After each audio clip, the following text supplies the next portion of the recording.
Voice of పిఎస్ఆర్కి మిత్రులందరికీ మరోసారి స్వాగతం.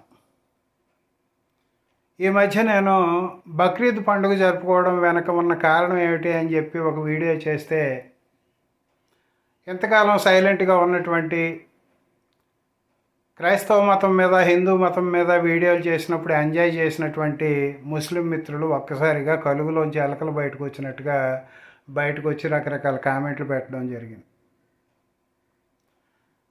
బైబిల్ని కాపీ చేసి ఖురాన్ రాశారు అంటే కొంతమందికి నొప్పి కలిగింది. ఈ ఖురాన్ చదివిన ముస్లింలు ఎవరైనా బైబిల్ని ఖురాన్ని రెండింటినీ చదివిన వారు ఉన్నారా? రెండింటిని పక్కన పెట్టి అందులో ఉన్న కథనాలకి ఇందులో ఉన్న కథనాలకి పోలికలు ఏమిటో చూసిన వారు ఉన్నారా? అందులో ఉన్న పాత్రల పేర్లు ఇందులో ఉన్న పాత్రల పేర్లు ఒకే రీతిలో ఉండడానికి కారణం ఏమిటని ఆలోచించిన వారు ఉన్నారు. ఎంతకాలం ఇతర మతాల మీద విమర్శ చేస్తుంటే ఎంజాయ్ చేసి ఈవేళ మీ మతంలో ఉన్నటువంటి ఒక మూఢనమ్మకాన్ని బయటపెడితే అది మౌఢ్యం కాదు అని చెప్పి సమర్థించుకోవడానికి రకరకాల వ్యాఖ్యానాలు చేశారు. ఒక మిత్రుడైతే ఇబ్రహీం తన కొడుకుని బలి ఇవ్వడానికి సిద్ధపడ్డాడు, కానీ ఇతరుల కొడుకుని బలి ఇవ్వడానికి సిద్ధపడలేదు కదా, దాన్ని ఎలా తప్పు పడతారు అనేదాకా వెళ్ళాడు. ఎంతకంటే సిగ్గుచేటైన విషయం ఉంటుందా? అంటే ఇతరుల కొడుకును బలిస్తేనే తప్పు, సొంత కొడుకును బలిస్తే తప్పు లేదన్నమాట. ఇంకొంతమంది అయితే దేవుడి పట్ల ఉన్న విశ్వాసాన్ని ప్రకటించడానికి, అతని విశ్వాసానికి త్యాగానికి గుర్తుగా ఆ కథ నిలిచింది అని చెప్పి సమర్థించడానికి ప్రయత్నం చేశారు. ఈవేళ దేవుడి పేరు మీద అలాంటి పిచ్చి పనులు చేస్తే పోలీసులు అరెస్ట్ చేస్తారు, రాజ్యాంగం ఒప్పుకోదు అనే స్పృహ కూడా కనీసం అలాంటి వాళ్ళకి లేకపోవడం విషాదం. ఇంకొక ఆయన అయితే అసలు బైబిలే కాపీ పుస్తకం, దాన్ని చూసి ఖురాన్ కాపీ చేయటం ఏంటని చెప్పి విచిత్రమైన కామెంట్ చేశాడు.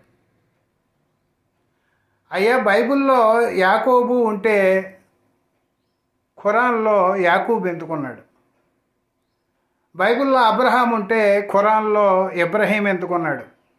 బైబిల్లో ఇస్సాకు ఉంటే ఖురాన్లో ఇస్మాయిల్ ఎందుకున్నాడు? బైబిల్లో మరియ ఉంటే ఖురాన్లో మిరియం ఎందుకుంది? బైబిల్లో యేసు ఉంటే ఖురాన్లో ఏసా ఎందుకున్నాడు? బైబిల్లో ఆడాం ఉంటే ఖురాన్లో ఆడాం ఎందుకున్నాడు? బైబిల్లో ఈవ్ ఉంటే ఖురాన్లో హవ్వ ఎందుకుంది? ఈ ప్రశ్నలు ఎప్పుడైనా వేసుకున్నారా? ఎక్కడి పాత్రలను ఎవరు ఎందులోంచి కాపీ కొట్టారు? బైబిలే కాపీ పుస్తకం అని చెప్పి అనడానికి కనీసం మీకు సిగ్గు అనిపించలేదా? మన విశ్వాసాల వెనక అజ్ఞానం ఉన్నట్లయితే, మన విశ్వాసాల వెనక అహేతుకమైన కారణాలు ఉన్నట్లయితే ఆ విశ్వాసాలను పక్కన పెట్టాల్సినటువంటి అవసరం ఉంది అనే భావనతోనే నేను మతంలో ఉండేటువంటి వివిధ మతాల్లో ఉండేటువంటి మౌఢ్యాన్ని వివరించడం జరుగుతుంది తప్ప నాకు మతస్థులు ఎవరి మీద ద్వేషం లేదు. ఈవేళ మతాల పేరు మీద మనందరం విడిపోయి ఉన్న కారణంగా మనలో సోదరభావం రావాలి అంటే మతభావాన్ని పక్కన పెట్టాలనే భావంతో నేను మత విమర్శ చేస్తున్నాను. దయచేసి మతాన్ని భుజాన్ని వేసుకొని మా మీద దాడి చేసేవాళ్ళు రాజ్యాంగంలోని ఆర్టికల్ 51AHని ఒకసారి చదవండి. పౌరులందరూ మానవవాద దృక్పథాన్ని కలిగి ఉండాలి. మానవవాద దృక్పథం అంటే ఏమిటి? మనుషుల్ని మనుషుల్లా చూసేటువంటి దృక్పథం, మనుషుల్ని కుల మత భావంతో సంబంధం లేకుండా సోదరభావంతో ఆదరించే దృక్పథం. ఈవేళ జీవిస్తున్నటువంటి తరాలే కాకుండా భవిష్యత్ తరాలు కూడా ఆనందంగా జీవించడానికి మెరుగైన సమాజాన్ని నిర్మించాల్సినటువంటి అవసరాన్ని చెప్పేది మానవవాదం. ఆ మానవవాదంలోకి పర్యావరణం వస్తుంది, అన్ని రకాల మానవ సమస్యలు వస్తాయి. జీవులన్నిటిని కూడా మనతో పాటు జీవించనిచ్చేటువంటి హక్కు మనం కల్పించాలి అని చెప్పి మానవవాదం చెబుతుంది. శాస్త్రీయ దృక్పథం కలిగి ఉండాలి అని చెప్పి రాజ్యాంగం చెబుతోంది. శాస్త్రం అందిస్తున్న ఫలాలని మనం అనుభవిస్తున్నాం తప్ప శాస్త్రం యొక్క స్ఫూర్తి ఏమిటో మనకు అర్థం కావడం లేదు. ఈవేళ ముస్లిం దేశాల్లో నోబెల్ బహుమతులు అందుకుంటున్న వాళ్ళ సంఖ్య ఎందుకు తక్కువ ఉంటుంది అని చెప్పి ఎప్పుడైనా ముస్లింలు ప్రశ్నించుకున్నారా? మతమౌఢ్యం కారణంగా సైన్స్కి ద్వితీయ స్థానం ఇవ్వడం వల్ల కాదా ముస్లిం దేశాల్లో పరిశోధనలు వెనుకబట్టు పట్టడానికి కారణం?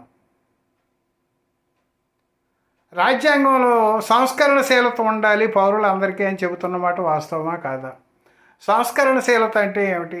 మన మతాల్లో దోషాలు ఉన్నట్లయితే, లేదా మన భావాల్లో దోషాలు ఉన్నట్లయితే, లేదా మన విశ్వాసాల్లో దోషాలు ఉన్నట్లయితే వాటిని వదులుకోవడం సంస్కరణశీలత కాదా? ఇవేమీ తెలుసుకోకుండా మాకు మత స్వేచ్ఛని రాజ్యాంగం ఇచ్చింది, మాకు నచ్చినట్టుగా మా మతాచారాలను ఆచరిస్తాం, వాటిని ఎవరూ ప్రశ్నించకూడదు అంటాం రాజ్యాంగ విరుద్ధం అవుతుందనే భావన మీలో ఎందుకు కలగడం లేదు? మత గ్రంథాల మీద పెడుతున్నంత దృష్టి రాజ్యాంగాన్ని అర్థం చేసుకోవడంలో ఎందుకు పెట్టడం లేదు? రాజ్యాంగ స్ఫూర్తికి అనుగుణంగా మెరుగైన సమాజ నిర్మాణం జరగాలి అంటే మా మతం జోలికి రాకండి, ఇతర మతాల జోలికి వెళ్ళండి అని చెప్పడం సమంజసం కాదు అని అర్థం అవుతుంది మీకు. ఆ మతాన్ని ఎందుకు విమర్శించడం లేదు, ఈ మతాన్ని ఎందుకు విమర్శించడం లేదు అనే వాళ్ళకి మా మతాన్ని విమర్శించొద్దని చెప్పే హక్కు ఉండదు. దీన్ని మతస్థులు అందరూ గుర్తించాలి. బక్రీద్ గురించి రాసేదాకా ముస్లింలు ఎవరో ఎందుకు స్పందించలేదు హిందూ మతం మీద, క్రైస్తవ మతం మీద విమర్శ చేస్తున్నప్పుడు? అంటే ఇతర మతాల మీద విమర్శ చేయడం దోషం కాదు, కానీ మీ మతం జోలికి వస్తే దోషం అన్నమాట. మీకు ఖురాన్ అర్థం కాలేదు, మీరు ఖురాన్ చదవలేదు, మీకు ఏమీ తెలియదు, తెలియకుండా వ్యాఖ్యానాలు చేస్తున్నారు, మా మతం జోలు మీకెందుకు అని చెప్పేవాళ్ళు ఎక్కువగా కనిపిస్తున్నారు. అయ్యా, అన్ని మతాలు కూడా అవిశ్వాసుల్ని ఆడిపోసుకుని దుర్మార్గులుగా చిత్రించి చంపమని చెప్పినవే. ఎప్పుడైనా మా మతం అవిశ్వాసుల జోలికి ఎందుకు వెళ్ళింది అని చెప్పి మీరు ప్రశ్నించుకున్నారా? అవిశ్వాసులను దుర్మార్గులుగా చిత్రిస్తున్నారు కదా, అవిశ్వాసులు చేస్తున్నటువంటి దుర్మార్గాలు ఏమిటో మీరు ఏమైనా చెప్పగలరా? ఇప్పుడు నేనున్నాను, ఏ మతాన్ని నమ్మకపోయినప్పటికీ కూడా గత 25 ఏళ్ళుగా సమాజ సేవలో అనేక సేవలు అందిస్తున్నాను. మీ మతం దృష్టిలో నేను అవిశ్వాసిని కనుక నాకు నరకం తప్పదు. ఇది సమర్థనీయమేనా?